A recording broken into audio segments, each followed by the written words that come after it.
कल के क्लास में हमने देखा था कि अगर हमारे पास कोई अरिथमेटिक प्रोग्रेशन है दिया हुआ है या कोई पर्टिकुलर सीरीज़ दिया हुआ है, मान लीजिए इस तरह का कोई सीरीज़ दिया हुआ है 1 3 5 7 9 एंड सो ऑन, तो इस सीरीज़ को देख के हम बता सकते हैं कि ये एपी में है या नहीं है। और मैंने कल कहा था आपसे कि एक जनरल फॉर्म होता है, एक जनरल मेथड होता है जिससे कि हम किसी भी सीरीज़ को पता कर सकते हैं कि वो एपी में है या नहीं है। Let's discuss about that particular method now. अब कोई सीरीज़ दिया हुआ है तो डेफिनेटली हम कॉमन डिफरेंस देख के पता कर सकते हैं कि क्या वो कॉमन डिफरेंस से इंक्रीज कर रहा है या फिर वो सीरीज़ किसी कॉमन डिफरेंस से डिक्रीज कर रहा है, तो वो डेफिनेटली एपी में होगा क्योंकि उसका कॉमन डिफरेंस सेम है। Now suppose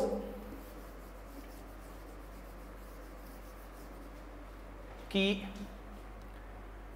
the nth term of an AP is A plus n minus 1 into D, ठीक है, जहाँ की A फर्स्ट टर्म है और D कॉमन डिफरेंस है उस AP का, n is the number of terms, then n minus 1 that is the n minus 1th term is A plus n minus 2 into D, ये आना चाहिए। अगर nth टर्म ये हो तो n minus 1th term definitely ये होगा, tn minus 1, यही तो आपका कॉमन डिफरेंस होता है। तो देखते हैं कि क्या आता है ये करने पे। d आना चाहिए डेफिनेटली, देखते हैं। a plus n minus 1 into d minus a plus n minus 2 into d, a और a कैंसिल, यहाँ से d कॉमन लिया हमने, n minus 1 minus n plus 2, definitely d आ रहा है। सो किसी भी सीरीज का अगर आपको nth टर्म पता है, सपोज करिए कि इस तरह से nth टर्म किसी सीरीज का पता है आपको, और you have asked to find whether that particular series is in AP और नॉट, देन आपको क्या करना है, nth टर्म तो आपको पता है, उसका n माइनस 1th टर्म निकालना है, दैट इज nth टर्म से जस्ट पहले वाला टर्म, और दोनों को घटा के देखना है जैसा कि मैंने अभी किया है। अगर आपको कोई कांस्टेंट टर्म मिल रहा है, मतलब एक ऐसा टर्म जो n से डिपेंडेंट नहीं हो, n पे डिपेंडेंट नहीं हो, अगर वैसा कोई कांस्टेंट टर्म आपको मिल रहा है तो डेफिनेटली द पर्टिकुलर सीरीज और the given series is in AP, otherwise it is not in AP. अब यहाँ पे मुझे एक ऐसा टर्म, ऐसा कांस्टेंट मिला जो कि जिसका n पे कोई डिपेंडेंसी नहीं है, n कुछ भी हो, नंबर ऑफ टर्म्स कुछ भी हो, आपका ये हमेशा d आएगा, और यही आपका कॉमन डिफरेंस भी होता है। So that is the reason why the particular series is in AP. So this is the general method, the general procedure to find out if any particular series is in AP और not in AP. क्या करना है आपको, कोई भी series दिया हुआ है तो उसका nth टर्म निकालना है, उसका n माइनस 1th टर्म निकालना है, दोनों को सब्ट्रैक्ट करना है। अगर आपको कोई कांस्टेंट टर्म मिला, यानी कि एक ऐसा टर्म जो n पे डिपेंडेंट नहीं हो, तो वो पर्टिकुलर सीरीज एपी में है, और जो डिफरेंस आपका वहाँ से आएगा वही डिफरेंस कहलाता है कॉमन डिफरेंस उस पर्टिकुलर सीरीज के लिए। सो दिस इज द जनरल वे, ठीक है, कर लीजिए इसको।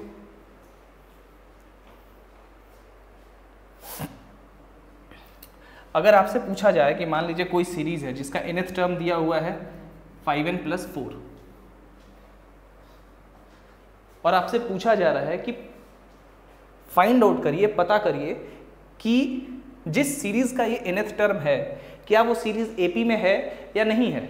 तो देखते हैं, nth टर्म तो हमें पता है, n माइनस 1th टर्म निकाल लेते हैं, तो 5n minus 1 plus 4, therefore tn minus 1 is equal to 5n plus 4 minus 5n minus 1 minus 4 plus 4 minus 4 तो कैंसिल हो जाएगा, 5n माइनस 5n प्लस 5, ये और ये कैंसिल, यानी कि 5।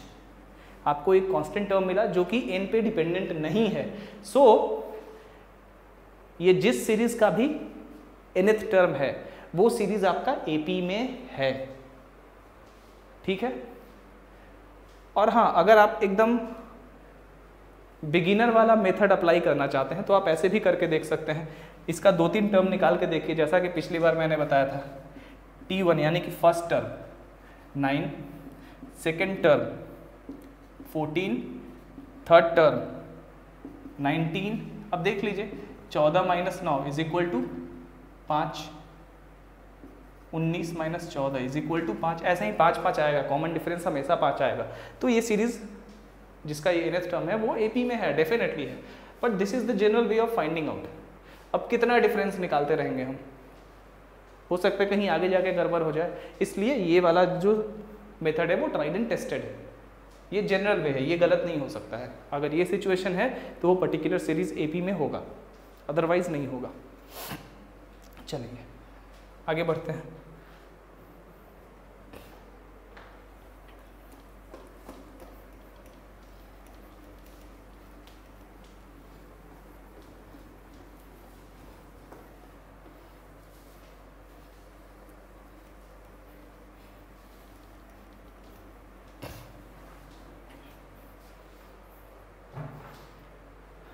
अब हमने कल देखा था कि अगर किसी AP का सम टू n टर्म्स दिया हुआ है तो हम उस पर्टिकुलर AP का nth टर्म बड़ी आसानी से निकाल सकते हैं, Sn माइनस Sn माइनस 1 करके।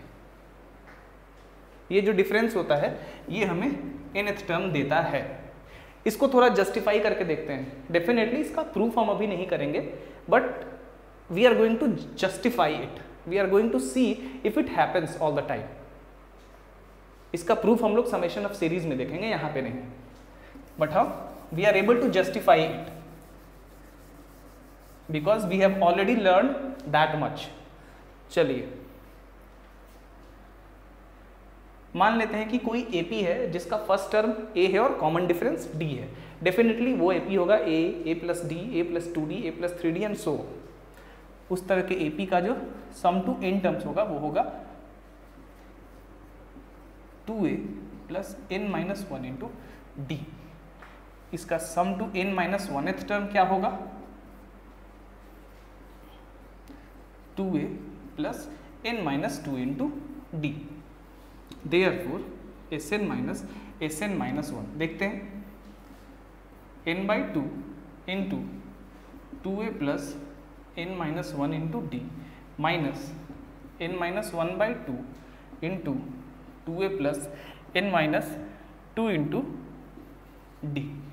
ठीक है, so n by 1 by 2 common ले लेते हैं, n से इसके अंदर मल्टीप्लाई कर दूं तो हो जाएगा 2an plus dn square minus dn, ठीक है, minus 2a into n minus 1 minus n minus 1 n minus 2 into d।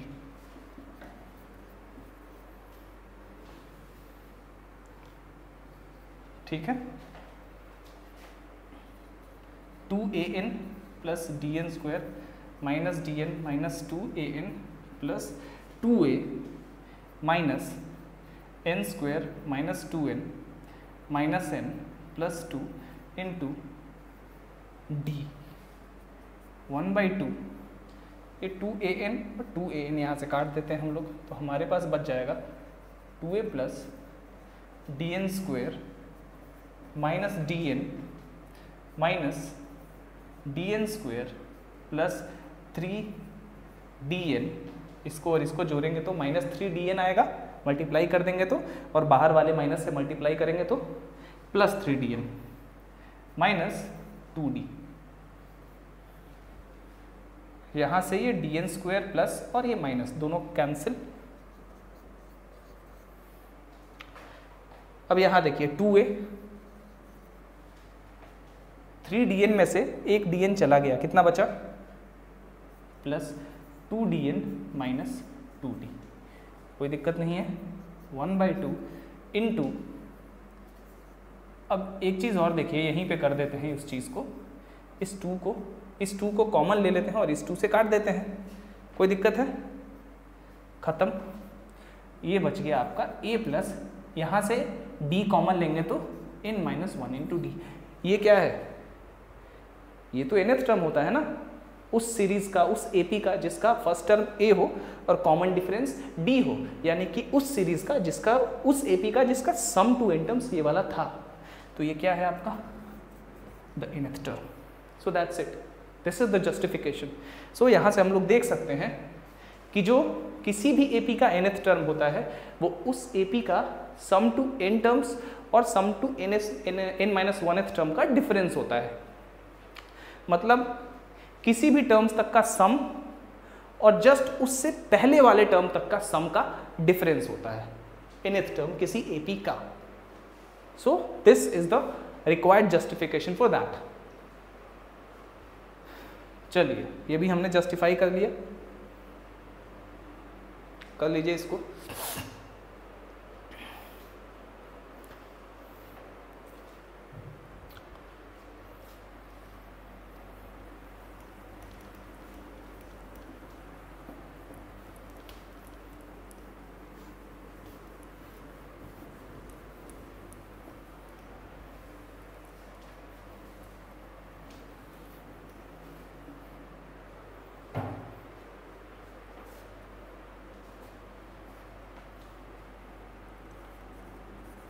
Is the series whose nth term is Tn is equal to 3n square plus 2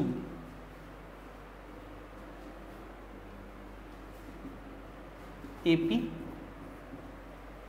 आपसे question मैं कर रहा हूं कि is the series whose nth term is this AP, क्या वो series जिसका ये nth टर्म है वो एपी में है या नहीं है। तो क्या करेंगे आप, आपके पास सीरीज का nth टर्म पता है, इसका Tn-1th टर्म तो निकाल ही सकते हैं। अगर nth टर्म होगा तो इन दोनों का डिफरेंस आपका एक ऐसा कांस्टेंट आना चाहिए, एक ऐसा नंबर आना चाहिए, एक ऐसा चीज आना चाहिए जो कि इन से डिपेंडेंट नहीं हो। देखते हैं ऐसा हो रहा है कि नहीं। Therefore Tn-1 is equal to 3n-1 whole square, 3n square plus 2 minus 3n-1 whole square minus 2। 3n square ये और ये तो पहले ही कट गया, minus 3n square minus 3 plus 6n। यहाँ से हम 3 कॉमन लेंगे तो आएगा 2n-1। अब ये तो साफ साफ है कि ये जो टर्म आ रहा है ये मेरा n पे डिपेंडेंट है, ये n से डिपेंडेंट है। दैट इज ये जो डिफरेंस है ये नंबर ऑफ टर्म्स पे डिपेंडेंट है।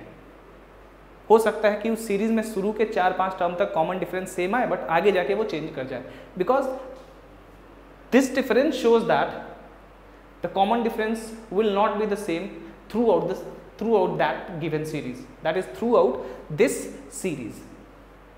तो ये n पे डिपेंडेंट है डिफरेंस, दैट मीन्स जिस सीरीज का ये nth टर्म है वो सीरीज AP में नहीं है, that series is not in AP। आपने देखा कि किस तरह से आंसर इसका हमें मिल गया। So that's how it can be done. चलिए अब आगे बढ़ते हैं।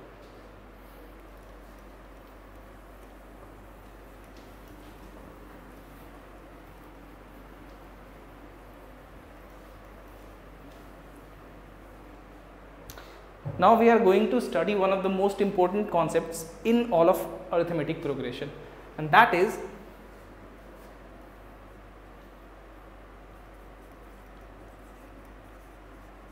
number of terms from the beginning and end of an AP arithmetic progression.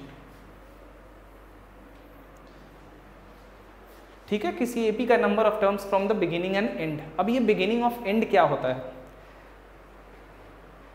कल के क्लास में हमने एक क्वेश्चन किया था जिस क्वेश्चन में आपसे पूछा गया था कि एक पर्टिकुलर सीरीज दिया हुआ था इस तरह करके -9 -6 -3 0 एंड सो ऑन, इस तरह करके आपका एक सीरीज दिया हुआ था और आपसे पूछा जा रहा था कि इस सीरीज के कितने टर्म्स को जोड़ा जाए कि जो हमारा सम आए वो 66 आए।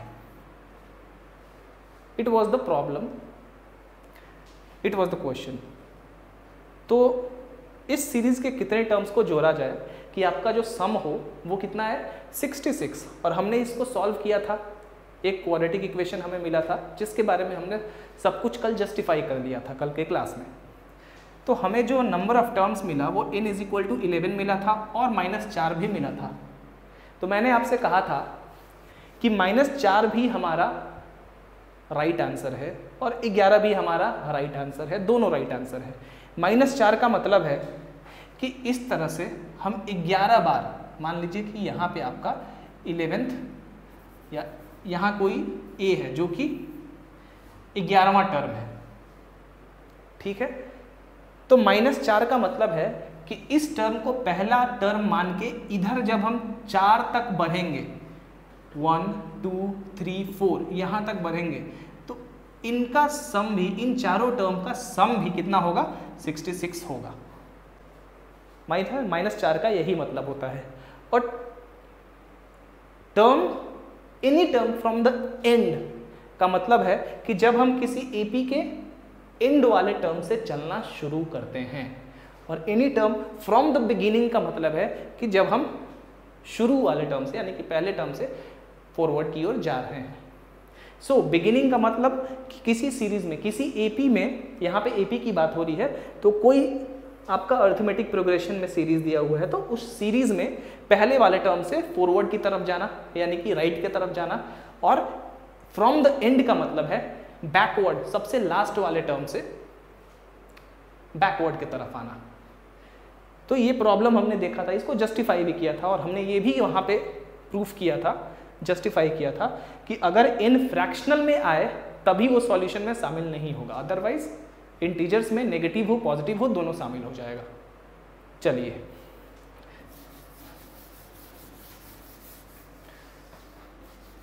सपोज कि आपके पास एक एपी है, a plus d, a plus 2d and so on to n terms तक। तो nth टर्म तो आपको पता है a plus n minus 1 into D.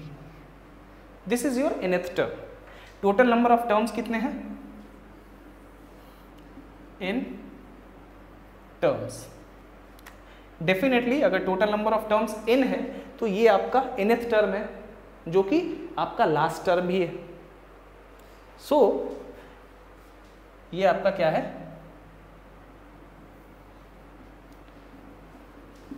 nth term और द लास्ट टर्म, जिसको हम लोग L से नॉर्मली रिप्रेजेंट करते हैं।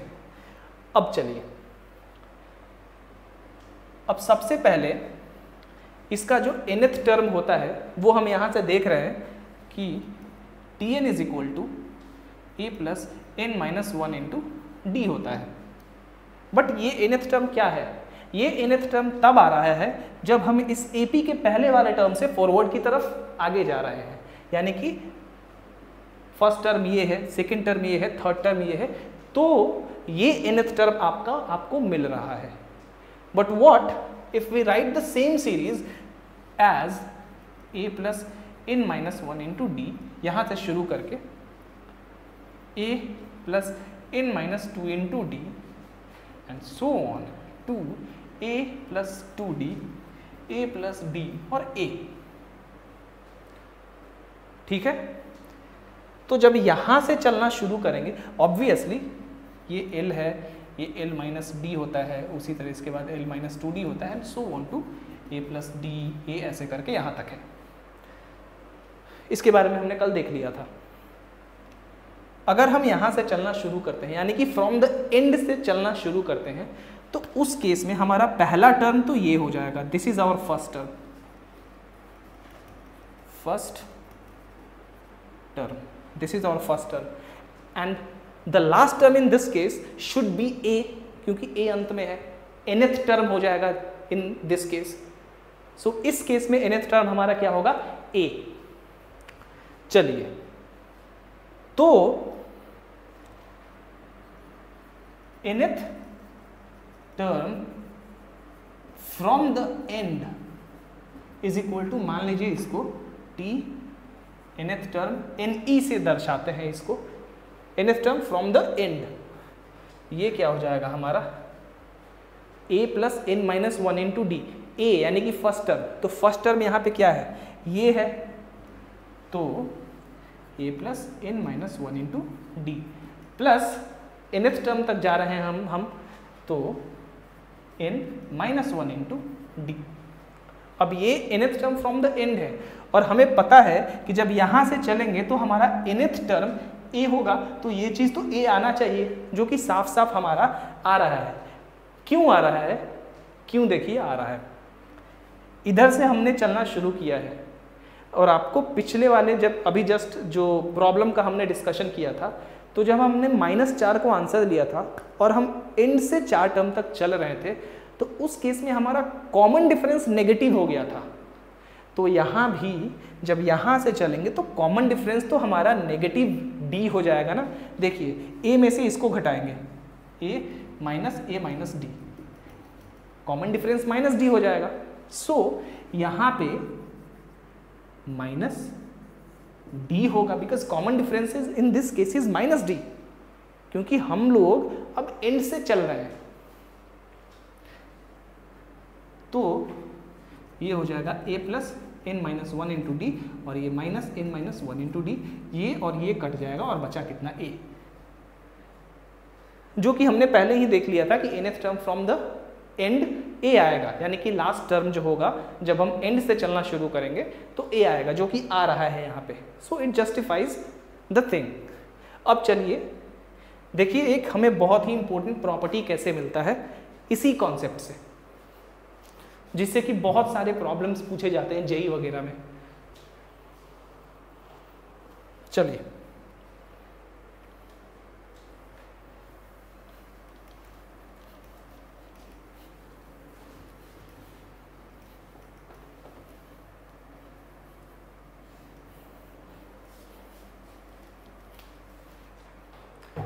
so nth term from the beginning, tn plus nth term from the end।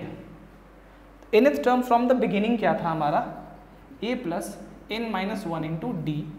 nth term from the end क्या था हमारा, प्लस a, यही तो था ना। अब nth term from the beginning, ये जो होता है आपका लास्ट टर्म भी तो होता है ना, ये वाला, इसको लास्ट टर्म से लिख सकते हैं क्योंकि लास्ट टर्म हमारा यही हो रहा था जब हम शुरू से चल रहे थे, तो ये वाला तो लास्ट टर्म ही तो है ना। तो यही चीज़ तो यहाँ भी लिखा गया है। ये जो tn है बेसिकली लास्ट टर्म है। अगर total number of terms n है तो जो हमारा nth टर्म होगा वो डेफिनेटली उस सीरीज का लास्ट टर्म होगा।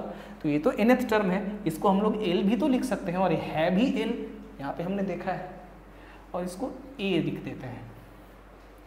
So nth term from the beginning plus nth term from the end is equal to the last term plus the first term। ये तो कॉमन सेंस की बात है जो कि होना भी चाहिए, ठीक है। ये बहुत बेसिक सी चीज है which has to be true। Now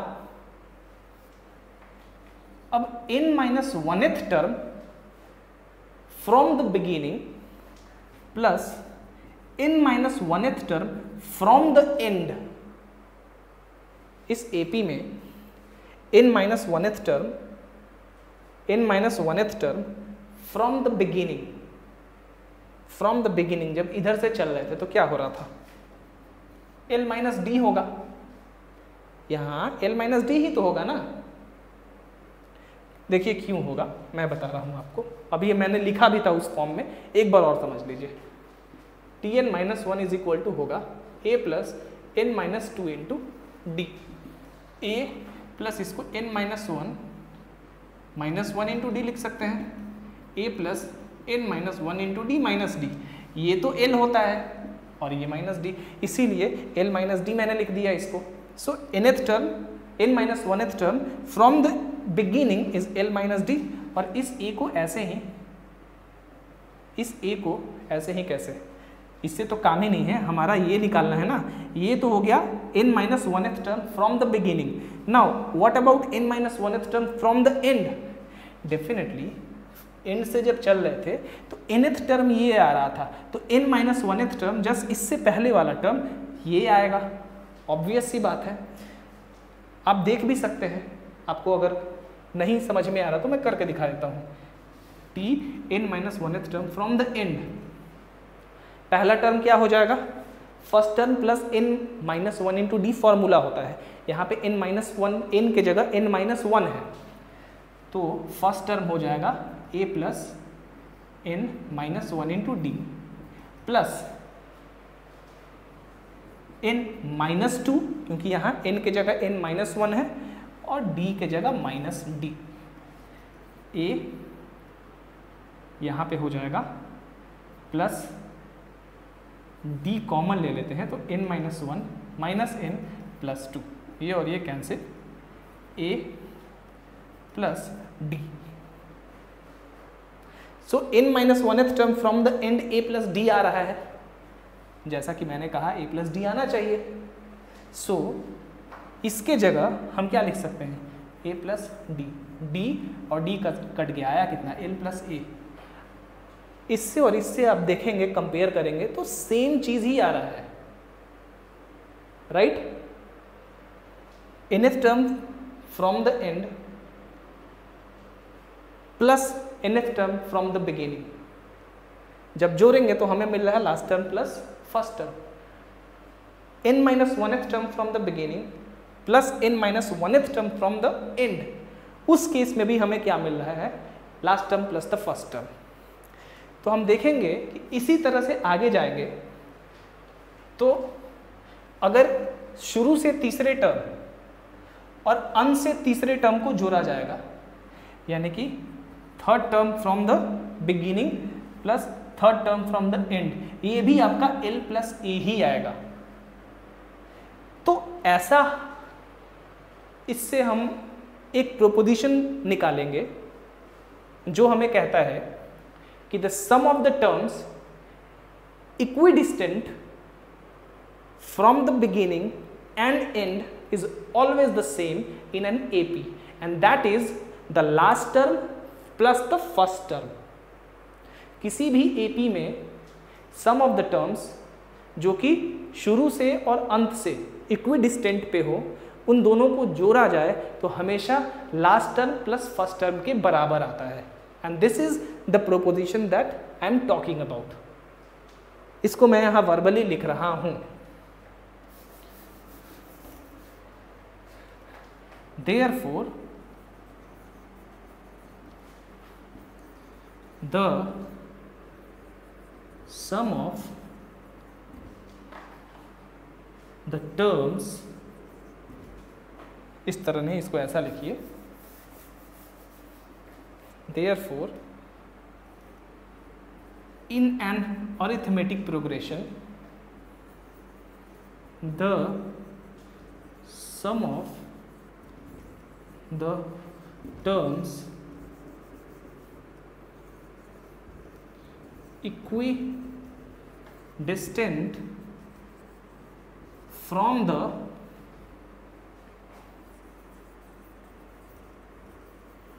beginning and end is always the same and is equal to the last term is equal to the sum of the last term and the first term. Okay, in an AP the sum of the terms equidistant from the beginning and end is always the same and is equal to the sum of the last term and the first term, जैसा कि आप यहाँ पे mathematically देख पा रहे हैं।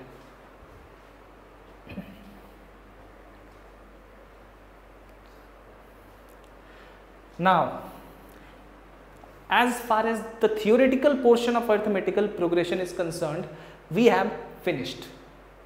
हमारा theoretical portion हो गया. डेफिनेटली कुछ प्रॉपर्टीज बचे हुए हैं अर्थमेटिक प्रोग्रेशन में, कुछ 3-4 प्रॉपर्टीज हैं जिसको मैं अभी नहीं बताना चाहूँगा.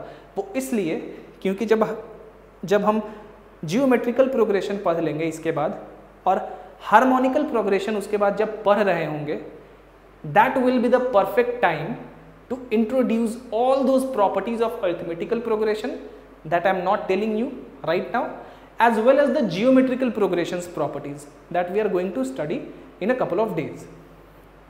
तो कुछ 3-4 प्रॉपर्टीज एपी के हैं, बहुत सिंपल प्रॉपर्टीज हैं, कॉमन सेंस वाले प्रॉपर्टीज हैं, जो कि यहाँ पे मैं जानबूझ के नहीं बता रहा हूँ क्योंकि बहुत सारा कन्फ्यूजन हो जाएगा. क्योंकि वो जो प्रॉपर्टीज हैं वो प्रॉपर्टीज ज़्यादातर मिक्स प्रॉब्लम्स को सॉल्व करने के काम में आते हैं. तो वो हम लोग HP में इंट्रोड्यूस करेंगे हार्मोनिक प्रोग्रेशन में, और उससे कुछ प्रॉब्लम भी बनाएंगे उनको यूज़ करके. कुछ 3-4 प्रॉपर्टीज़ AP के हैं और कुछ 3-4 प्रॉपर्टीज़ GP के भी होंगे, जो कि मैं उसी समय आपको करवाऊंगा. ठीक है, तो ऑलमोस्ट आपका 98% जो थियोरेटिकल पोर्शन है वो ख़त्म हो गया, एक्सेप्ट दोज 3 और 4 प्रॉपर्टीज़. वो भी वर्बल प्रॉपर्टीज़ है मोस्टली, वो कॉमन सेंस है. जैसे कि एक प्रॉपर्टी इस तरह का होगा कि अगर कोई सीरीज़ है AP में, तो उस सीरीज़ के हर एक टर्म को अगर किसी कांस्टेंट टर्म से मल्टीप्लाई कर दिया जाए तो जो नया सीरीज नए टर्म्स का बनेगा वो भी AP में होगा. यही इसी तरह के प्रॉपर्टीज़ की मैं बात कर रहा हूँ. तो ये तो बहुत ही नॉर्मल सी चीज़ है. ठीक है, इसीलिए मैं इसको HP में सोच रहा हूँ करवाऊँ जब HP पढ़ूँ तो. चलिए ठीक है, सो दैट्स इट. AP आपका ख़त्म हो गया. अब थोड़ा कुछ 2-3 प्रॉब्लम्स कर लेते हैं, देखते हैं. चलिए, ये बहुत ही इंपॉर्टेंट प्रोपोजिशन है, इसको आपको याद रखना होगा क्योंकि सबसे ज़्यादा प्रॉब्लम्स इस पर्टिकुलर प्रोपोजिशन से पूछे जाते हैं. इसका बहुत ही ज़्यादा काम होता है. और हाँ, एक चीज़ और है कि चूँकि मैंने आपको अभी मॉड्यूलस का, या जिसको absolute value of a real number भी कहते हैं, उसके बारे में मैंने अभी ज़्यादा नहीं बताया है. तो AP में मैं उस तरह के प्रॉब्लम्स को नहीं लूँगा जिसमें मॉड्यूलस इन्वॉल्व है फॉर नाउ, अभी के लिए. और यही कारण है कि मैंने समेशन ऑफ सीरीज अभी छोड़ा हुआ है, वो मैं आगे करवाऊंगा क्योंकि उस समय तक आपका अलजेब्रा में जितना बेसिक कॉन्सेप्ट्स है, इनइक्वालिटीज़ और ये सब कुछ, quadratic equations, inequalities, theory of equations, ये सारा कुछ खत्म हो जाएगा. एंड देन हम समेशन ऑफ सीरीज में जब एंटर करेंगे तो हमें वहाँ पे दिक्कत नहीं होगी. So that is the reason why I am not doing summation of series right now. ठीक है, तो उस समय जितना भी एब्सोल्यूट वैल्यू, मॉड्यूलस वगैरह सब कुछ हम पढ़ चुके होंगे, तो हमारे लिए वो ज़्यादा बेहतर ऑप्शन होगा. ठीक है, चलिए, क्योंकि अगर अभी मैं वो सब कुछ एंटर कर दूं जो आपने कभी देखा ही नहीं है तो फिर दिक्कत हो जाएगा. अब मैंने AP पढ़ा लिया, अब यहाँ पे मैं आपको इंट्रोड्यूस कर दूं ऐसा प्रॉब्लम जिसका कॉन्सेप्ट ही आपको अभी नहीं पता है. ठीक है, और कोई भी मैथ्स में कॉन्सेप्ट, अलजेब्रा में कॉन्सेप्ट ऐसा तो है नहीं जिसको कि आप आधे घंटे में करते जाएंगे. अब इनइक्वालिटीज़ है, इनइक्वालिटीज़ एक वाइडर टॉपिक है ना, तो उसके लिए टाइम देना होगा हमें 2 दिन 3 दिन का. इसीलिए कुछ टॉपिक्स को हमें बाद में करना ज़्यादा अच्छा रहेगा हमारे लिए. ठीक है, so that's it for arithmetic progressions as far as theoretical part is concern, as I said. चलिए, अब आगे बढ़ते हैं और कुछ प्रॉब्लम्स को देखते हैं.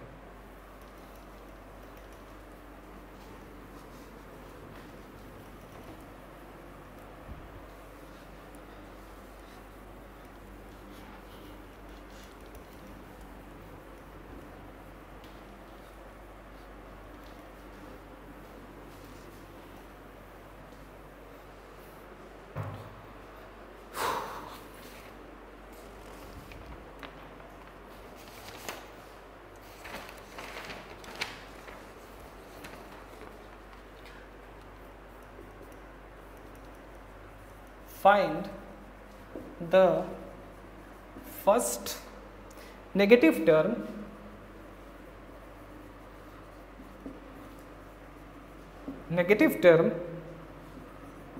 of the sequence 24, 22, 20 and so on, पूछा जा रहा हमसे कि ये एक सीक्वेंस है, इसको देख के ही आप देख सकते हैं, देख के ही बता सकते हैं कि एक एपी में है। तो पूछा जा रहा है कि अब डेफिनेटली एक डिक्रीजिंग एपी है, क्योंकि इसका जो कॉमन डिफरेंस है वो नेगेटिव आ रहा है, तो ये डिक्रीज करता जाएगा according to the number of terms. जैसे जैसे हम आगे बढ़ेंगे बिगिनिंग से ऑफ कोर्स, तो ये नंबर्स डिक्रीज करते जाएंगे, 24, 22, 20, 18, 16, 14, 12, 10 ऐसे करके। तो आपसे पूछा जा रहा है कि पहला नेगेटिव टर्म कौन सा होगा इस पर्टिकुलर सीक्वेंस के लिए। अब डेफिनेटली अब इसको आप 24, 22, 20, 18 इस तरह करके आप पहला नेगेटिव टर्म निकाल सकते हैं, क्योंकि ये बड़ा ही आसान सा सीक्वेंस है। बट अगर इन नंबर्स के जगह कोई आपको इस तरह का एक सीरीज दिया गया हो जो फ्रैक्शनल में हो, उसमें आपसे पूछा जाए कि पहला नेगेटिव टर्म निकालिए, तो फिर आपको वहाँ पे दिक्कत हो जाएगी। इसीलिए इसका जनरल फॉर्म समझते हैं कि किस तरह से इस तरह के प्रॉब्लम को बनाया जाता है। सबसे पहले क्या करते हैं, मान लेते हैं कि जो nth टर्म है इस पर्टिकुलर सीरीज का, इस पर्टिकुलर एपी का, वो हमारा पहला नेगेटिव टर्म है। Late the nth term be the first negative term. तो nth टर्म क्या होता है, a plus n minus 1 into D, यही तो होता है ना, जहाँ की a first term, d common difference, ये लेस देन 0 होना चाहिए। अब यहाँ पे थोड़ा सा इनइक्वालिटी का यूज़ है, तो छोटा सा इनइक्वालिटी है, तो मैं यहाँ पे आपको बता दूंगा, उतना आपको बता दूंगा मैं, इसीलिए मैंने इस प्रॉब्लम को चुना ही है, क्योंकि ये आपको मैं बता सकता हूँ। मतलब आप अभी इसको समझने के लायक हैं, आसानी से समझ लेंगे ये, ठीक है। चलिए, let the nth term be the first negative term. So आपका nth term is less than 0। A कितना है आपका 24 plus n minus 1 into D, common difference -2 है, -2 is less than 0। That implies -2 common ले लेंगे यहाँ पे, सॉरी 2 कॉमन ले लेंगे तो हो जाएगा 12 minus n plus 1 is less than 0। 13 minus n is less than 0। अब एक चीज़ देखिए, -2 इज ग्रेटर देन -4, ये तो सही चीज़ है। नंबर लाइन पे 0, -1, -2, 1, 2 एंड सो ऑन, 0 से जैसे हम आगे तरफ बढ़ते हैं राइट के तरफ, तो हमारा नंबर्स इंक्रीज करता जाता है। उसी तरह जब 0 से लेफ्ट के तरफ जितना नेगेटिव में बढ़ते जाएंगे तो नंबर डिक्रीज करता जाता है, यानी कि 0 -1 से बड़ा है, -1 -2 से बड़ा है एंड सो ऑन। तो यहाँ भी -2 डेफिनेटली -4 से बड़ा है। अगर मैंने दोनों तरफ -1 से मल्टीप्लाई कर दिया तो -1 into -2 is greater then -1 into -4। अब हो जाएगा minus into minus plus 2 into 1 2 greater than उसी तरह 4। क्या ये पॉसिबल है कि 2 4 से बड़ा हो जाए? अब तो नेगेटिव नंबर तो नहीं रहा ना, 2 और 4 रहा सिर्फ, +2 और +4। तो is it possible that +2 is greater then +4? It is impossible. So that's why in an inequality, whenever we multiply by -1 on both sides, we change the sign of the inequality. किसी भी नेगेटिव नंबर से अगर दोनों तरफ inequality के हम multiply कर रहे हैं तो हमें इनइक्वालिटी का साइन जो है चेंज कर देना होता है। अगर ग्रेटर है तो उसको लेस कर देना होता है, लेस है तो ग्रेटर कर देना होता है।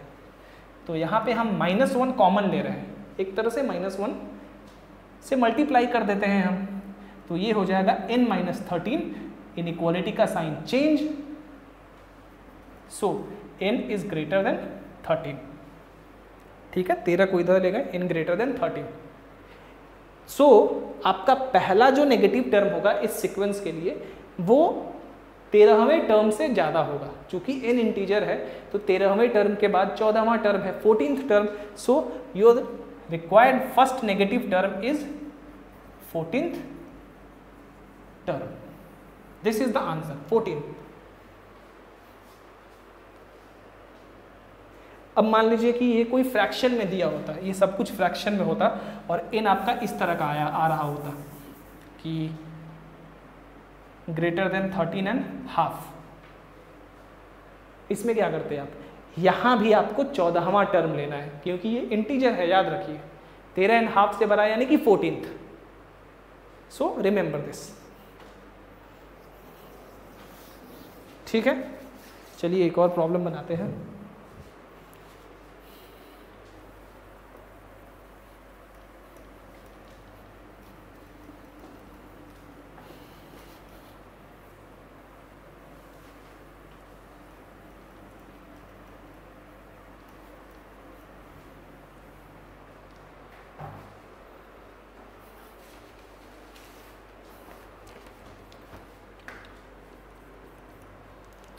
If A1, A2, A3, A4 and A5 are in AP, यानी कि ये सारे ये जो सीक्वेंस है वो अर्थमेटिक प्रोग्रेशन में है, with common difference is not equal to 0, जिसका कॉमन डिफरेंस 0 नहीं है।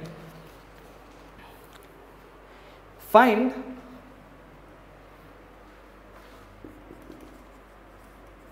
the value of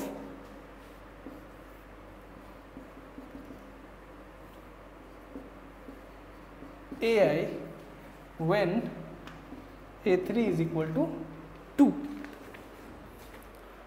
चलिए, आपको कहा जा रहा है कि A1, A2, A3, A4 and A5 are in AP, arithmetic progression में है। तो आप ये सम निकालिए 5 टर्म का, I इज इक्वल टू 1 से लेके 5 तक। दैट मीन्स इसका मतलब होता है, ये समेशन का सिंबल है, चलिए इक्वल टू 1, इसके बारे में हम लोग आगे जाके पढ़ेंगे अभी। ठीक है, I is equal to 1 to 5, AI is equal to A1 plus A2 plus A3 plus A4 plus A5। ठीक है, ये आपको निकालना है और आपको A3 जो है वो 2 दिया हुआ है, गिवन है। चलिए देखते हैं, A1 प्लस A5, याद रखिए ये एक सीक्वेंस है AP में। Now total number of terms 5 है, n के जगह 5 है यहाँ पे, तो the sum of the in any AP, the sum of the terms from the beginning, the sum of the terms equidistant from the beginning and end are always the same and equal to the first term and the last term। तो पहला term और last term का सम ये किसके बराबर होगा, दूसरा term और इधर से यानी कि एंड से दूसरे टर्म के सम के बराबर, A2 प्लस A4, क्योंकि A2 भी पहले टर्म से दूसरे नंबर पे है, पहले टर्म से इक्विडिस्टेंट पे है, और A4 भी अंतिम टर्म से दूसरे नंबर पे है, तो दोनों इक्विडिस्टेंट फ्रॉम द बिगिनिंग और एंड हुए। सो A1 plus A5 is equal to A2 plus A4, क्योंकि दोनों तो भाई फर्स्ट टर्म और लास्ट टर्म के बराबर ही होगा, is equal to A3 plus A3, क्योंकि A3 इधर से भी तीसरे नंबर पे और इधर से भी तीसरे नंबर पे, तो इसका सम भी फर्स्ट टर्म और लास्ट टर्म के बराबर आएगा। But A3 plus A3, A3 कितना है 2, तो 2 प्लस 2 मिलके 4। That means A1 plus A5 और A2 प्लस A4 भी 4 के बराबर होंगे। Therefore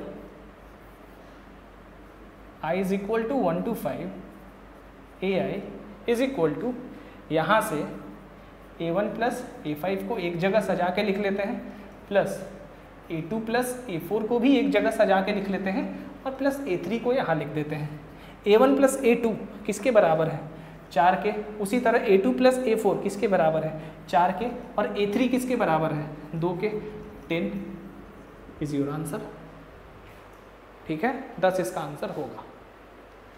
तो देखा आपने कि वो जो प्रोपोजिशन है कि किसी भी एपी में जब sum of the terms equidistant from the beginning और एंड जो होते हैं वो हमेशा कांस्टेंट आता है, और वो किसके बराबर होता है? फर्स्ट टर्म और लास्ट टर्म के बराबर होता है। उसी का हमने यहाँ पे यूज़ करके ये क्वेश्चन बनाया है। एक और इसी प्रोपोजिशन को यूज़ करके प्रॉब्लम बनाते हैं, चलिए।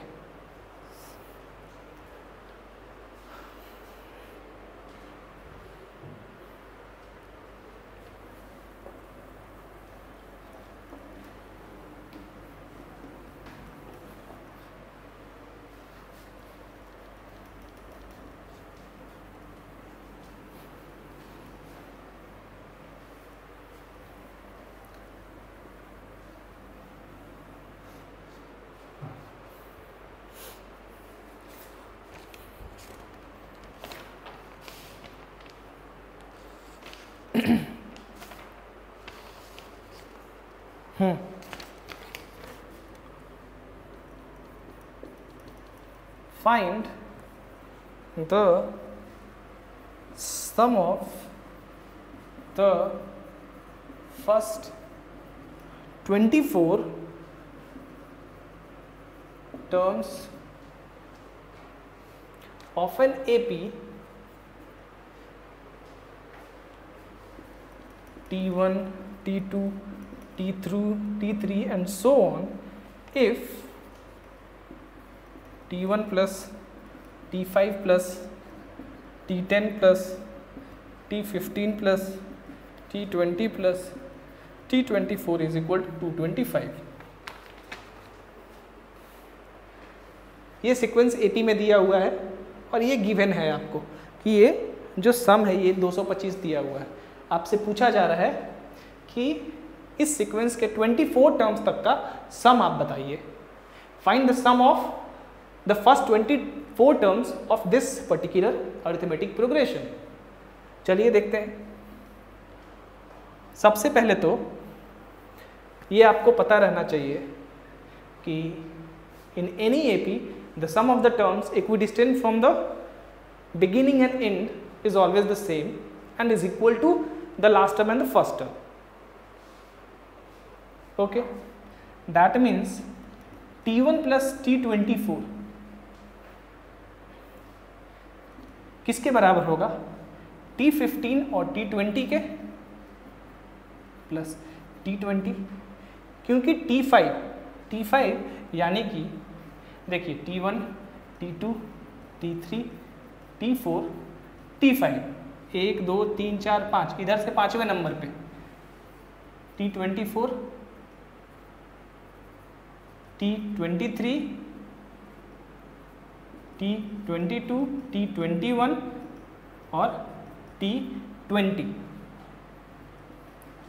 1 2 3 4 5 एंड से भी T20 5वें नंबर पे ही है, यानी कि T5 plus T40 are equidistant. Both T5 and T40 are respectively equidistant from the beginning and the end of this AP, this sequence. तो T1 plus T4 T5 plus T20 के बराबर होगा। Sorry, यहाँ T24 है, मैंने गलती से T4 कह दिया था कभी। इज इक्वल टू उसी तरह T10 plus T15 plus T15, क्योंकि T10 10वें पोजीशन पे है बिगिनिंग से और T15 10वें पोजीशन पे है एंड से, राइट। चलिए नाउ यहां पे ध्यान देते हैं। T1 plus T24 plus T5 plus T20 plus T10 plus T15 is equal to 225। ये T1 प्लस T24 है। अब ये तो इसी के बराबर है, सब कुछ पहले टर्म और लास्ट टर्म के बराबर है, तो इसको भी लिख सकते हैं T1 प्लस T24 और उसी तरह इसको भी T1 plus T24 is equal to 225। That implies 3 into T1 plus T24 is equal to 2 to 5.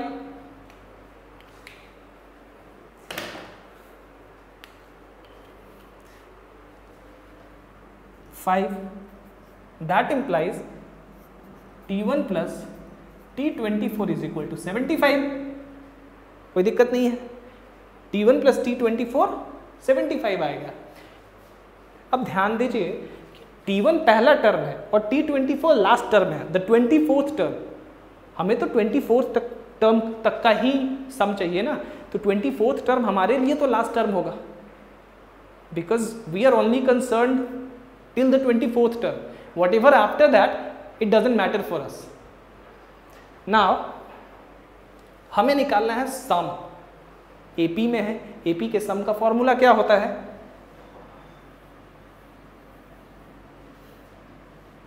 S is equal to 24/2. इन की जगह 24 है, इनटू फर्स्ट टर्म यानी कि T1 प्लस लास्ट टर्म यानी कि T24.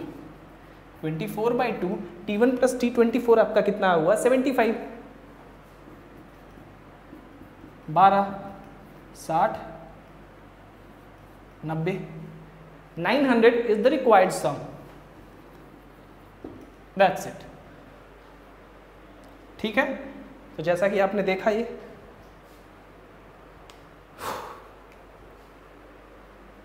so that's it from AP.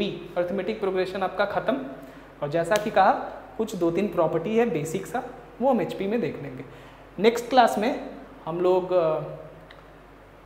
Next जो algebra का class होगा उसमें हम लोग जियोमेट्रिकल प्रोग्रेशन शुरू कर देंगे, और अगर अलजेब्रा का क्लास नहीं हुआ तो ट्रिगोनोमेट्री हम लोग पढ़ेंगे नेक्स्ट क्लास में. चलिए, दैट्स इट फॉर टुडे. कर लिया होगा आपने इसको.